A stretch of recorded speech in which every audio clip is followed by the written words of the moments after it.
Good afternoon. This is the 1 p.m. news from Splash 105.5 FM, the Integrity Station. I'm Ronke Giwa Onafuwa. First, the news headlines. National Population Commission says 2023 population census to hold after elections. Also making headlines, Edo State Governor threatens to arrest out-of-school children's parents. On the foreign scene, death toll from Chinese earthquake rises to 46 victims. And in sports, Rafael Nadal beating in Grand Slam for first time in 2022. Those are the headlines. Now the news in detail.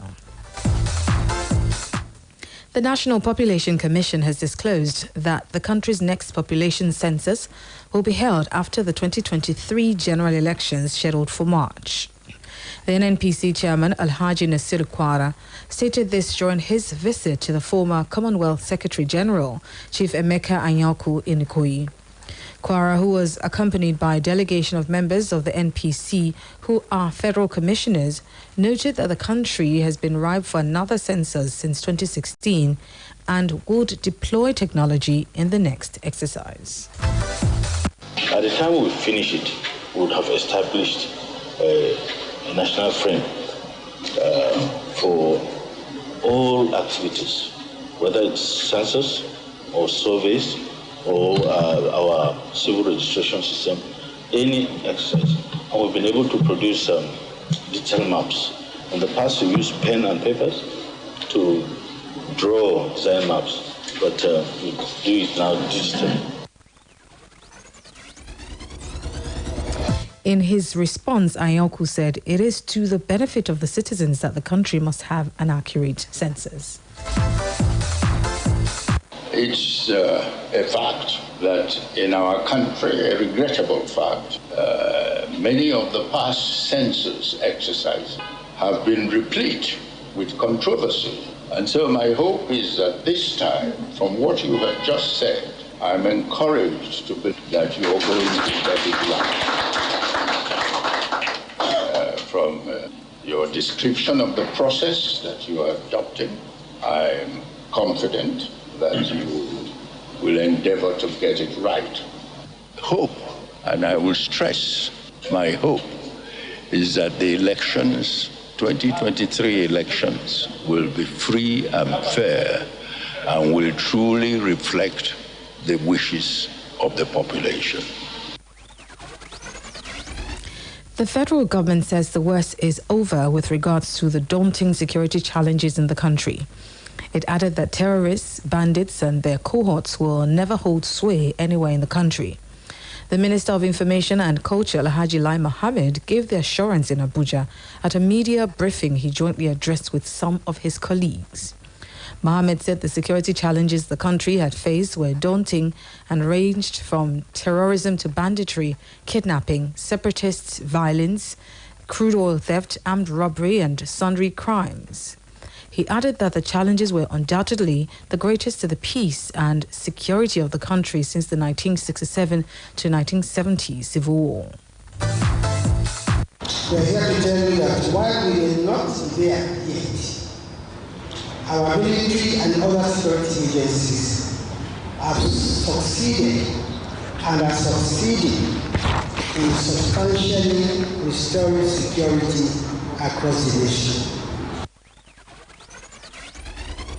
The federal government has suspended the introduction of 5% excise duty in the digital economy sector, a tax which was earlier proposed by the Minister of Finance. The Minister of Communications and Digital Economy, Issa Pantami, disclosed this in Abuja during the inauguration of a committee that will review the policy. Pantami said he personally rejected the policy and advised President Muhammadu Buhari against it in view of the effects it will have on the digital economy. According to him, the introduction of excise duty in the telecommunication and information and communications technology industry would jeopardize the successes already recorded within the industry. Pantami also noted that currently the ICT sector is overburdened with multiple taxations, both at the federal and state level. He further disclosed that there are more than 41 taxes that telecommunication and ICT companies are paying, and that it would be unfair to subject them to payment of excise duty. The Edo State Governor, Mr. Godwin Obaseki, has said the government will begin the arrest and prosecution of parents and guardians of out-of-school children from the next academic session, which begins on September 12, 2022. Governor Obaseki told journalists in Benin that arrangements had been concluded for the enforcement. Harping on the infrastructure development in schools across the state, the governor said he has instructed the Ministry of Education to demolish all dilapidated buildings in the schools. He said he has also directed the Ministry of Education to set up a clean-up system to clean all Edo State schools. It's still the 1 p.m. news on Splash 105.5 FM. Still ahead, death toll from Chinese earthquake rises to 46 victims.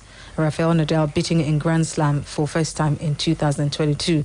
We'll take a break now. When we come back, we'll bring you more stories. Please stay with us.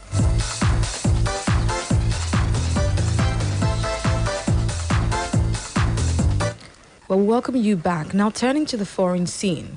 The death toll from an earthquake in southwest China's Sichuan province has risen to 46 victims.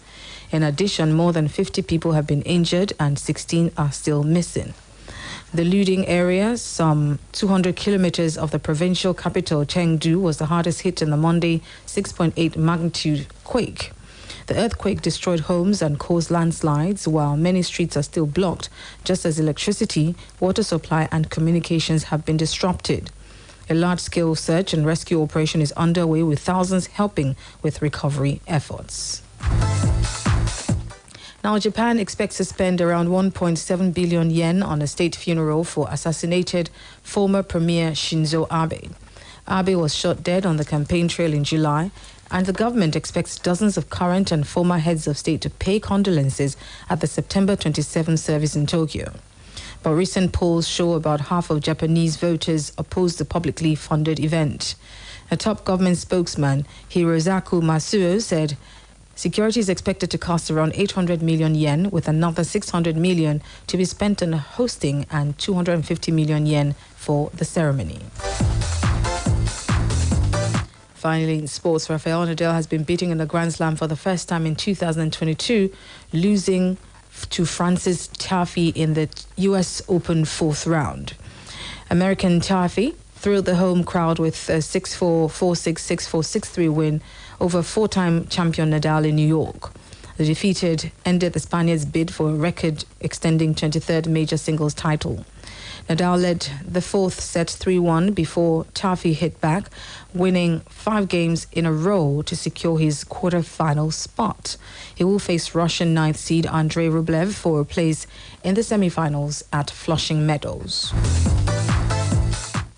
Just before we go, a recap of the headlines. National Population Commission has set 2023 population census to hold after elections. An Edo State governor has threatened to arrest out-of-school children's parents. Also, death toll from Chinese earthquake rises to 46. And Rafael Nadal beating in Grand Slam for first time in 2022. For more details on the news, visit our website on www.splashfm1055.com.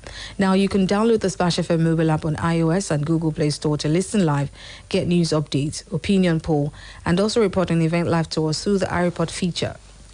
To download, simply go to any of the stores mentioned and search for Splash FM 105.5, then click to download.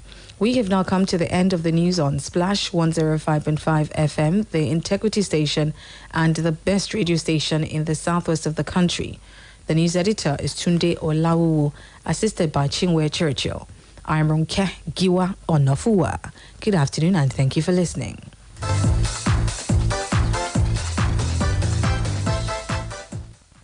Quick, charge at 240. Hot news, cool vibes, sports, and more on the Integrity Station.